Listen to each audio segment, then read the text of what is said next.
नमस्कार। कुछ टेक्निकल हम लोग उससे फंसे, उसके लिए मुझे माफ़ करेंगे आप लोग। और अब हम लोग कुछ सुने।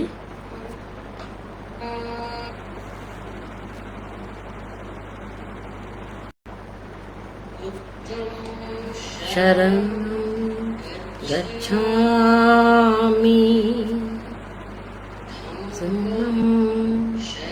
शरणं गच्छामि,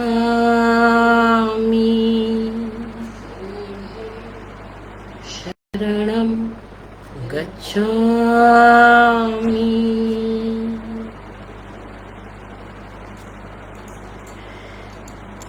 तो अम्रपाली के दो हिस्से पढ़ने का आज विचार है। और देखिए, हुई तो वो गौतम बुद्ध के जमाने में उनकी समकालीन, उनकी शिष्या। गौतम ने उन्हें दीक्षा दी, लेकिन उनकी जो चिंताएं हैं, उनकी जो वेदनाएं हैं, जिसका चित्रण गीता श्री ने अपने इस उपन्यास में किया है, वह आज भी हमें मथती है। और इसीलिए ये उपन्यास महत्वपूर्ण हो उठता है। तो चलिए सुनते हैं उसके दो हिस्से। अम्बा के आने की पूर्व सूचना बुद्ध तक पहुंच चुकी थी। अम्बा ने वाटिका के प्रवेश द्वार पर रथ से उतरकर दासी को अंदर भेजा ताकि वह तथागत से मुलाकात की आज्ञा लेकर आ सके। वाटिका के मध्य में खुले स्थान पर बुद्ध एक ऊंचे आसन पर ध्यान मग्न बैठे थे। उनके समीप ही परम शिष्य आनंद खड़े थे। नीचे भूमि के आसन पर कई शिष्य भी बैठे थे। सबकी वेशभूषा एक जैसी थी। बाल, दाढ़ी, मूछें सब गायब। देह पर मात्र एक पीत वस्त्र, चीवर। एक शिष्य निकट आकर अम्बा के आगमन की सूचना दे गया था। बुद्ध ने नेत्र खोल दिए। आनंद ने धीमे से कहा, भगवान, अम्बपाली आपके दर्शन चाहती है। बुद्ध के मुंह से हठात निकला, अम्बपाली? हाँ भगवान, वैशाली की राज नर्तकी। बुद्ध मानो इस क्षण, इस भेंट के लिए अंतरतम से तैयार थे। उन्होंने निर्विकार भाव से जवाब दिया, धर्म का मार्ग सबके लिए समान रूप से खुला है आनंद। लेकिन एक बात कहता हूं, अम्बपाली के बारे में मैंने जितना सुन रखा है, मैं चाहता हूं उसके आने से पहले हमारे सभी शिष्य आंखें मूंद लें। आनंद विस्मित हो उठे, आंखें क्यों मूंदना? तुम्हें आश्चर्य हो रहा है आनंद? बुद्ध मुस्कुराए। आनंद ने प्रतिवाद किया, हम भिक्षु हैं, कोई आए कोई जाए, हम पर इसका असर नहीं होता है। हमारे बारे में ऐसा सोचना हम भिक्षुओं पर अविश्वास करने जैसा है, अपमानजनक न होगा? यहाँ अपमान या अविश्वास जैसी कोई बात ही नहीं है आनंद। हम तो धर्म के मध्यम मार्ग के अनुयायी हैं। हमें नहीं भूलना चाहिए कि सौंदर्य में एक जादू होता है। जादू और कुछ नहीं, बस सम्मोहन होता है। हमें इससे बचकर रहना चाहिए। अपने प्राचीन काल के ऋषि मुनियों की गलती से सीख लेनी चाहिए कि किस तरह कठोर तपस्या में उन्होंने अपना जीवन होम कर दिया, किंतु एक झटके में अप्सराएं आकर उनकी तपस्या मिटा गई। एक स्त्री की मुस्कान वर्षों की उनकी कठोर तपस्या पर भारी पड़ गई। हमारे सामने तमाम उदाहरण है आनंद।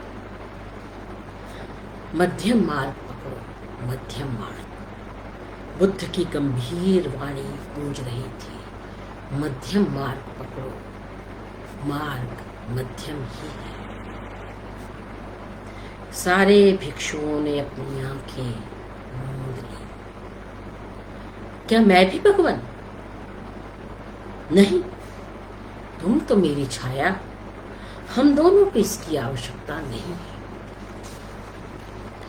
अम्बपाली को दूर से आते देख बुद्ध बोल पड़े, देख रहे हो आनंद, ऐसा रूप? सत्य कहा भगवान, मैंने तो ऐसा रूप पहले कभी नहीं देखा था। यह अलौकिक रूप है। बुद्ध के मुंह से यह सराहना सुनकर आनंद चौंके। उनके मुंह से निकला, आर्याम्बा, आप यहां? आपके भिक्षु भली भांति लौट आए हैं। आपका विश्वास अक्षुण्ण रहे, वे हर एक परीक्षण पर खरे सिद्ध हुए हैं। उनके माध्यम से मैंने सत्य और मुक्ति की तलाश की, सुख दुख के अनित्य होने को समझा, और फिर मुझे भी इसी मार्ग पर चलते हुए आप तक पहुंचना था ना भगवान। अम्बा तो मानो प्रसन्नता के आवेग में झूम रही थी। वह जैसे कोई लंबी वार्ता करने की तैयारी के साथ आई। वह बहुत सादे वेश में वहां आई थी। शरीर पर आवश्यकता भर आभूषण, कोई श्रृंगार नहीं, फिर भी अपनी दिव्य उपस्थिति से वातावरण में एक प्रकाश भर रही थी। उसके मुख पर आत्मविश्वास की गहरी दीप्ति थी, नेत्रों में तरलता और अधरों पर हल्की स्मित। बिना श्रृंगार के भी स्त्रियां इतनी दिव्य रूप होती है। आनंद तो कुछ और ही सोच बैठे थे कि कोई सुंदरी गणिका होगी जो अपने मूल रूप में तथागत को लुभाने की चेष्टा करेगी और यहाँ से चोट खाकर जाएगी, किंतु ये स्त्री तो अपूर्व निकली। बुद्ध से सुना था कि उनकी तपस्या के दौरान जो अप्सराएं आती थीं, वे ऐसी ही होती थी, दैवी आभा से भरी हुई, अतीव सुंदरी। सादगी के सौंदर्य पर हतप्रभ थी आनंद। अम्बा किसी हंसनी सी चाल में आसन के करीब आई और अभिवादन के पश्चात घुटनों के बल बैठ गई। हर भेंट पूर्व निर्धारित होती है आर्याम्बा। बुद्ध ने हाथ उठा करके आशीष दिया। भगवान, मैं कृतार्थ हुई। सारी वैशाली में भगवान को मेरा ही आम्र कानन पसंद आया। मेरा अहो भाग्य। आर्य, तथागत के धर्म मार्ग में सभी प्राणी एक समान है, किसी प्रकार का कोई भेदभाव नहीं होता। आनंद चकित होकर भगवान बुद्ध और अम्बपाली के संवाद को सुन रहे थे। उन्हें अविश्वसनीय लग रहा था। जिस तपस्वी ने अप्सराओं को न फटकने दिया अपने आसपास, निष्प्रभावित रहे, वे सिर पटक कर वापस स्वर्ग लोक लौट गई। वो इतने अपने निकट किसी घोषित गणिका को बैठाकर कैसे सहजता से संवाद स्थापित कर सकते हैं? बुद्ध सचमुच समझ के परे हैं। मैं जनपद कल्याणी राजनर्तकी अम्बपाली अपने सप्तखंडीय राजप्रसाद का एक भाग भिक्षु संघ को दान करती हूँ, और अब से यह आम्रवन सदा के लिए बौद्ध विहार के रूप में जाना जाएगा। मेरी तरफ से यह तुच्छ उपहार स्वीकार करके मुझे कृतार्थ करें तथागत। कदाचित इतनी सी बात के लिए आपने यहाँ आने का कष्ट नहीं उठाया होगा। संभवतः आपका प्रयोजन कुछ अन्य प्रतीत होता है आर्याम्बा। आनंद भौंचा। यह सच में कोई असाधारण स्त्री है। बुद्ध ने उसकी भेंट स्वीकार कर ली और एक नया प्रश्न भी पूछ लिया। जाने अब क्या मांग बैठी। उनका हृदय कंप कपाया।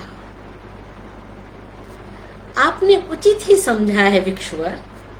आपसे अच्छा कौन जानेगा कि हर कार्य और विचार के पीछे कोई अप्रकट प्रयोजन भी होता है। अप्रकट जानते हैं ना, लेकिन आपसे क्या छुपा है भगवान? आपसे क्या छुपा है? मैं आपको अपने आवास पर भोजन के लिए आमंत्रित करने आई हूँ। मुझे इसका सौभाग्य मिलेगा ऐसी अपेक्षा रखती हूँ। आएंगी ना? भिक्षु के लिए आमंत्रण की कोई आवश्यकता नहीं। नियमानुसार हम अनामंत्रित ही जाते हैं और जो भी प्राप्त होता है उसे ग्रहण करते हैं। आर्य, अम्बपाली ने सिर उठाया, हाथ जोड़े रही। उसकी आवाज में एक बाल सुलभ और हठपूर्ण अधिकार की अंतर्ध्वनि थी। अम्बा का विश्वास भी अटल है भगवान, वह जो मांगेगी उसे मिलेगा। मैंने वरदान मांगा है आपसे। वरदान देने में नियम नहीं भंग होते। नियम से परे जाकर वरदान दिए गए। आप तो जानते हैं वरदानों की परंपरा में अनेक उदाहरण भरे पड़े हैं। आपसे क्या छिपा है? समाज और मानव जाति के अहित की आशंका के पश्चात भी वरदान दिए गए हैं। यह तो वरदान नहीं, अहेतुक सौभाग्य है मेरा। मानेंगे ना? और मुझे खाली हाथ नहीं जाना पड़ेगा, इसका विश्वास है मुझे। बुद्ध ने स्त्री हट सुनकर आनंद की ओर देखा। आनंद संवाद सुनकर दत्तचित्त हो गए थे। उनके मुख से अम्बपाली के लिए साधु साधु निकलते निकलते रह गया। ऐसा वरदान कोई अद्भुत स्त्री ही मांग सकती है। बुद्ध आनंद की मनोदशा भांप गए थे। वे धीमे से मुस्कुराए। ये मौन थे। मौन स्वीकृति होती है। अम्बा कृतज्ञता से भर उठी। अब की बार उसने सिर्फ हाथ नहीं जोड़े, बल्कि हाथ बढ़ाकर बुद्ध के चरण छू लिए। बुद्ध अपने आसन पर अविचलित और अकंपित बैठे रहे। अम्बा ने आनंद की ओर उन्मुख होकर के आमंत्रण दिया। भिक्षुवर, अम्बपाली अपने जीवन काल में प्रथम बार भोजन पकाने जा रही है। अपने हाथों भोजन तैयार करेगी भगवान के लिए। मेरी सदिच्छा है कि आप भी पधारें। आनंद के मुख से बोल फूटे। आर्य, छाया अपने शरीर से कैसे अलग हो सकती है भला? इतना सुनते ही अम्बपाली के जमीन पर पांव नहीं पड़े। उसे लगा कि वह सातवें आसमान पर विचरण कर रही है। धरती और गगन की दूरी क्षण भर में मिट गई है। लौटते हुए उसने देखा कि वहां उपस्थित सारे भिक्षुओं के नेत्र मूंदे हुए हैं। ऐसा क्यों भला? उसकी ओर देखना कोई अपराध तो नहीं। अब तक उसने इस ओर ध्यान ही नहीं दिया था। बुद्ध से संवाद के दौरान समूची सृष्टि ओझल हो गई थी उसके लिए। भिक्षुओं के इस निर्विकार व्यवहार पर उसे घोर आश्चर्य हुआ। द्वार पर जाते जाते वह पलटी और बुद्ध की ओर उसने प्रश्नाकुल नेत्रों से देखा। मौन बुद्ध उसे अपलक निहार रहे थे और उनके अधरों पर कोमल मुस्कान खिल रही थी, जैसे सरोवर में कुमुदनी खिल रही है। उसे उत्तर मिल गया था। उसका अस्थिर चित्त शांत हो चुका था। उसे सब कुछ मिल गया था। उसे वह वैभव मिल गया था जिसका बखान शब्दों में नहीं कर सकती थी। ऐसा प्रत्युत्तर तो आज तक किसी ने नहीं दिया था। राग विराग एक साथ उसके हृदय में प्रवेश कर गए थे। अब वह अपने भीतर स्थिर प्रज्ञ होने लगी थी। अपने उल्लास में अम्बा जब बाहर निकली तो वहां वैशाली के नागरिकों का अपार जनसमूह खड़ा। वृज्ज संघ के राजा चेटक भी अपने गणराज्य के अमात्यों के साथ वहां उपस्थित थे। उपस्थित नागरिकों में अनेक कुलवधुएं भी थी जो बुद्ध के दर्शनार्थ वहां पहुंची थी। अम्बा ने सबको एक विजित भाव से देखा।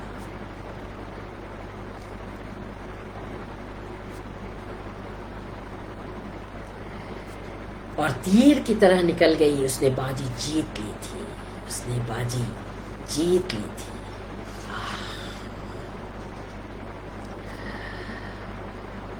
भगवान बुद्ध ने मेरे यहाँ भोज निमंत्रण स्वीकार कर लिया है। पूरे संघ के साथ वे हमारे यहाँ पधार रहे हैं। पूरे संघ के साथ वे हमारे यहाँ पधार रहे हैं। अद्भुत है, अद्भुत है अम्बा। बुद्ध ने यही कहा था, आनंद से यही कहा था, अद्भुत स्त्री है, अद्भुत। अब पढ़ते हैं हम दूसरा हिस्सा, इतिहास का पुनरागमन। मगधपति अजात शत्रु पधार रहे हैं, राजनर्तकी उनके स्वागत की तैयारी करें।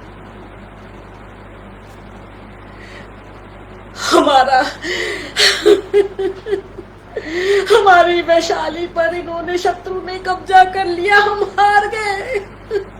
अपनी अट्टालिका में अम्बा अपनी दासियों के सामने विलाप कर रही थी, सब मिलकर उसे ढांढस बना रही थी। अरे इस तरह से ना रोए, इस तरह से ना रोए, अगर आप ही इस तरह से रोने लगेंगी तो हम सबका क्या होगा? आप तो धीरज की प्रतिमूर्ति हैं। आर्य कि बाहर से प्रहरी की आवाज आई, मगधपति अजात शत्रु पधार रहे हैं, राजनर्तकी उनके स्वागत की तैयारी करें। सारी दासियां भयभीत हो गईं, अम्बा भी सचेत हो गई। हर तरह की परिस्थिति का सामना करने के लिए स्वयं को तैयार करना आवश्यक था। एक शत्रु योद्धा वैशाली के रक्त स्नान कर उसके रंग महल में पधार रहा है। अम्बा ने मन ही मन तय कर लिया कि बलपूर्वक अधीन होने के बजाय मर जाना अच्छा होगा। जब प्रेम के अधीन ना हो सकी तो बल के अधीन कैसे होगी? स्वागत होगा, अवश्य होगा, किंतु स्वागत ऐसा कि वे वैशाली को जीवन पर्यंत याद करेंगे। आने दो उन्हें। सारी दासियां भयभीत होकर वहां से चली गईं। अम्मा ने देखा सामने एक सुदर्शन युवक साधारण वेशभूषा में उसके सामने खड़ा था। उसे आश्चर्य हुआ, किसी राजा की ऐसी वेशभूषा। मगधपति अम्बा की बात को बीच में काटा अजात शत्रु ने। मैं आपके सम्मुख मगधपति के रूप में नहीं आया हूं देव। अधिपति का भाव होता तो मैं नहीं आता, आपको बुलाता। सुना था कि आपने भगवान बुद्ध से दीक्षा ली थी, फिर आपने अपने भगवान की प्रिय नगरी उजाड़ दी। उनके विरुद्ध कैसे जा सके आप महाराज? आप मुझ पर कटाक्ष कर रही हैं। भगवान बुद्ध ने दीक्षा दी थी, किंतु राजधर्म का निर्वाह करना भी तो राजा का धर्म है। मैं क्षमा प्रार्थी हूं आर्य, किंतु बिना कहे रहा भी नहीं जा रहा। आपने वीरता के स्थान पर छल से हमें पराजित किया है। ये वीरों का कर्म तो नहीं। वर्षकार जैसे गुप्तचर को भेजकर हमारी एकता को छिन्न भिन्न कर दिया। मगध को वैशाली आखिर क्यों चाहिए थी? इतना बड़ा साम्राज्य छोटे से वैशाली को छोड़ नहीं सकता था। आप नहीं समझेंगे, युद्ध और प्रेम में उचित अनुचित का भेद नहीं रह जाता है। देवी अम्बा, जानती हैं आप, वैशाली के आकर्षण के कारण आपने आक्रमण किया। नहीं देवी, आपके प्रेम में। मैं युद्ध नहीं करना चाहता था, किंतु मेरे सामने कोई मार्ग ही नहीं था। वैशाली आपको आसानी से मुझे सौंपती नहीं, आप भी कदापि सहजता से मुझे नहीं स्वीकारते, किंतु अब आप मेरा दासत्व स्वीकारेंगे। आपके पास कोई विकल्प नहीं है। पराधीन राज्य की जनपद कल्याणी वैशाली की राजनर्तकी अब मेरे अधीन है। मुझसे प्रेम? क्या कह रहे हैं मगधपति? आपने मेरी और अपनी अवस्था का अंतर देखा है? आप वैशाली के दौहित्र हैं, वैशाली पुत्री चेलना के पुत्र। आपका संबंध पृथक बनता है। आपके मन में ऐसे दुर्विचार आए कैसे? और आपने सोचा कैसे कि वैशाली के प्रति प्रतिबद्ध जनपद कल्याणी एक शत्रु को अपना सर्वस्व सौंप देगी? ये विचार आपके मन में आए तो कैसे आए? आपका सौंदर्य देवी अब ब्रह्मांड सुंदरी है। इस सौंदर्य की चर्चा कई राज्यों में है। आपको अपना बनाने के लिए कई राजा लालायित हैं, मैं भी उनमें से एक हूं। सत्य कहता हूं मैं तो राजपाट से विरत होकर राजगृह में भिक्षुक जीवन बिताना चाहता था, किंतु सांसारिक मोह कम न हुआ, ऊपर से आपकी मूर्ति ने सुख चैन ही छीन लिया। मेरी मूर्ति कहाँ मिली? किसने पहुंचाई आप तक? चौंकिए मत देवी, आपकी यह मृण मूर्ति मुझ तक कौन पहुंचा सकता है देवी? सोचेंगी तो स्वयं उत्तर पा जाएंगी।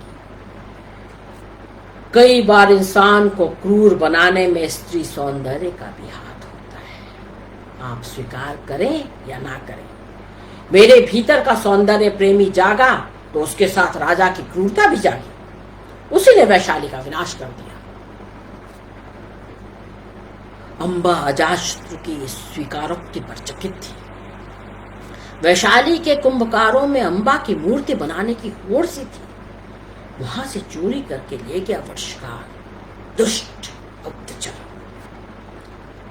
एक मामूली सौंदर्य जो कि नश्वर है, यह सौंदर्य नश्वर है, उसके पीछे अपने रक्त की नदियां बहा दी। एक भिक्षुक रक्त पिपासु बन गया। हाँ, मुझे अपने सौंदर्य पर क्या कहा आपने? एक भिक्षुक रक्त पिपासु बन गया? हाँ, बन गया, क्योंकि वैसे आप ना आती आप मेरे पास।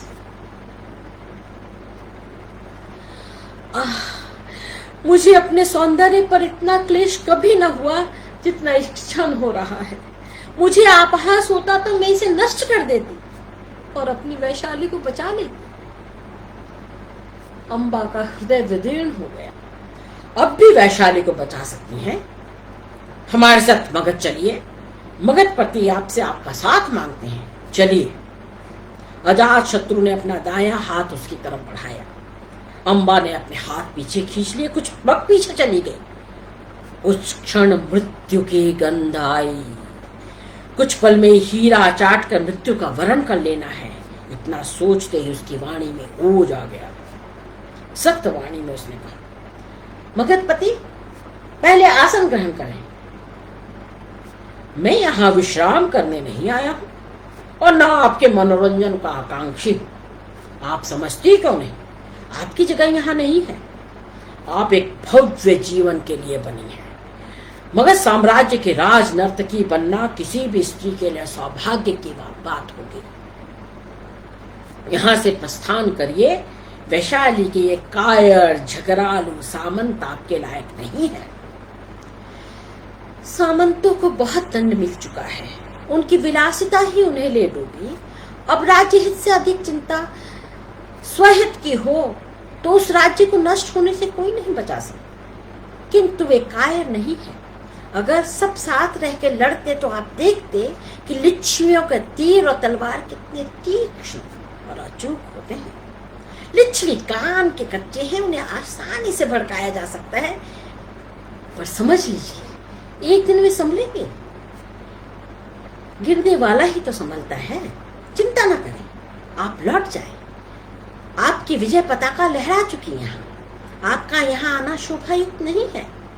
अम्बा नहीं जाएगी आपके साथ। हट न करें। यह हट नहीं, आदेश है। हमें आदेश मानने का अभ्यास नहीं।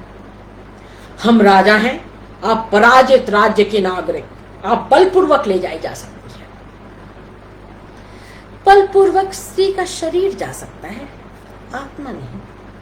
स्त्रियों के हृदय को आप नहीं जानते राजन, वे बल से नहीं जीते जाते। मैं आज तक हारा नहीं किसी से, मैं अजेय हूं। वैशाली में तो आपकी हार ही हुई है, वह भी एक नर्तकी से। एक नर्तकी के समक्ष आप प्रेम निवेदन लेकर आए हैं। प्रेम निवेदन से कोई पुरुष शक्तिहीन या पराजित नहीं होता। स्त्री के इनकार से तो पराजित होता है। इतना सुनते ही अजातशत्रु भड़क उठा, बेचैनी से समूचे भवन में घूमने लगा। अप्रत्याशित ढंग से अम्बा के सामने आकर आंखें मिलाता हुआ बोला, आपको भय नहीं हो रहा?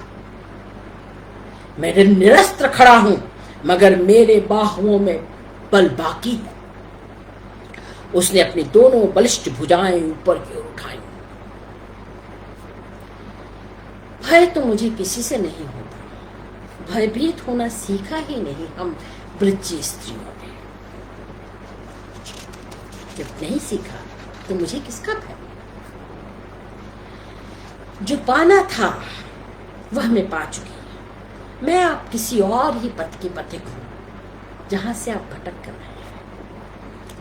ओहो, तो आप भगवान बुद्ध की बात कर रही हैं। मैंने सुना है कि आपकी कई भेंट वार्ताएं हुई हैं उनसे। आपने अपना आम्रवन भी उन्हें दान में दे दिया है।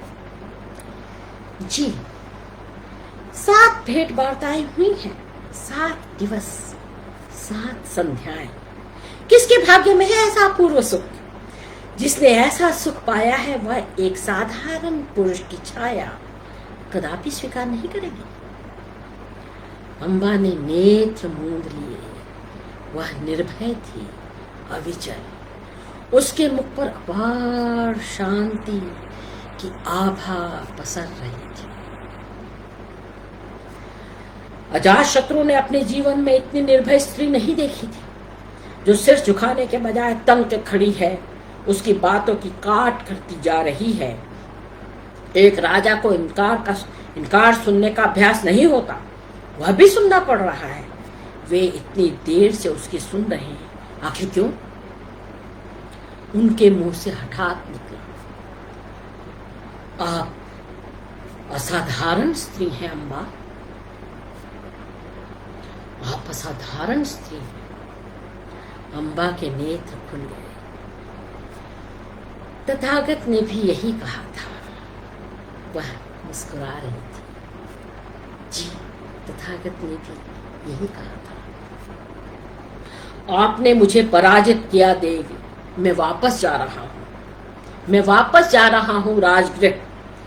मदाधिपति कहीं से खाली हाथ नहीं लौटता, ये उसकी पराजय है। इसके पूर्व भी एक मगधाधिपति खाली हाथ लौटे थे, लेकिन युद्ध स्थल से नहीं, वैशाली को रक्त रंजित करके नहीं, एक स्त्री के हृदय में स्थान बनाकर, स्वयं को हार कर, किसी को हरा कर। दोनों जीते और दोनों ही हारे थे।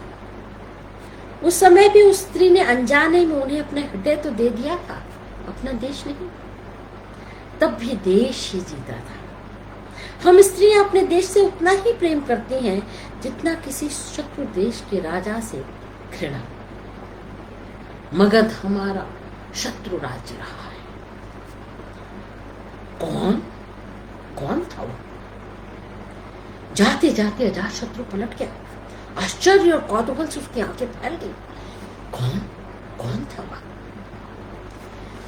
मगध के महाराजा बिंबिसार, जिन्होंने मुझ राजनर्तकी को मगध की सम्राज्ञी बनाने का प्रस्ताव दिया था। मैंने वह भी ठुकरा दिया।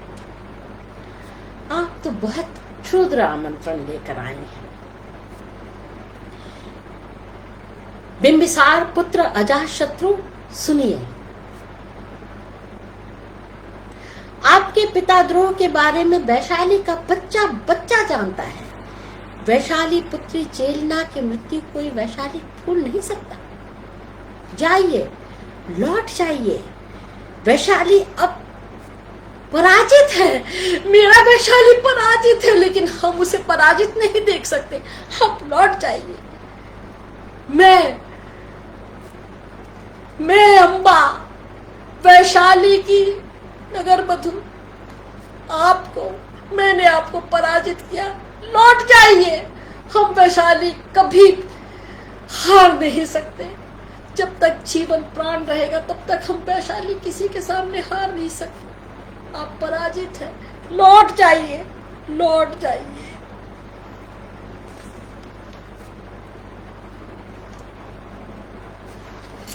तो ये है 2 अंश, और इसमें कई अंश हैं जिनका पढ़ने का मुझे बहुत मन था और मन है। अगर आपको लोगों को अच्छा लगे तो आगे भी पढ़ेंगे। लेकिन मैं ये जरूर कहूंगी कि आप इस पुस्तक को एक बारी हाथ में उठाएं तो सही, पढ़िए तो सही। अम्बपाल। बुद्धं शरणं गच्छामि,